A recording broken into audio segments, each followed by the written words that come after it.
High সবাইকে, তোমরা বুঝতেই পারছো এইটা কোন ব্লগ, আর এটা হচ্ছে পরের ব্লগটা, অর্থাৎ শীতল ষষ্ঠীর যে পার্ট 1টা দিয়েছিলাম, এটা হচ্ছে সেকেন্ড পার্টটা। শীতল ষষ্ঠীর প্রথম পার্টে তোমরা যা ভালোবাসা দিয়েছো তার জন্য তোমাদেরকে অসংখ্য ধন্যবাদ, এবং আমি আশা রাখবো যে আমি যেন প্রতি বছর তোমাদেরকে এরকম ভিডিও উপহার দিতে পারি। এইরকমভাবেই সমস্ত প্রসেসর দিয়ে আর কি মায়ের স্নানযাত্রার উদ্দেশ্যে মাকে গঙ্গায় নিয়ে যাওয়া হয়। তো গঙ্গা অবধি তো আমরা যেতে পারি না, তো তার জন্য আমরা অপেক্ষা করি মা কখন আসবে। আর এদেরকে দেখো, এরা সুন্দর, এত সুন্দর করে ফুটিয়ে তুলেছিল, ভীষণ ভালো লাগছিল দেখতে, একদম লাইভ দেখেছি আমরা, সত্যি খুব ভালো হয়েছিল।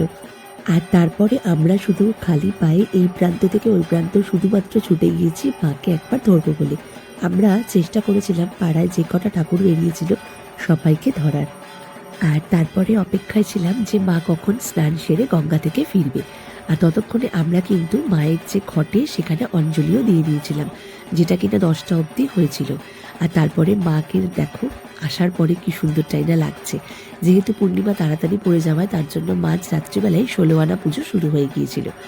তাই আমরাও 16 আনা পুজো দিতে চলে গিয়েছিলাম। আর সত্যি কথা বলতে এই স্নান যাত্রার এই দিনগুলো আমি 4 বছর ধরে দেখছি, অসম্ভব ভালো লাগছে। আর আশা করব যে তোমাদের যেন পরের বছরও এই ভিডিওগুলো উপহার দিতে পারি।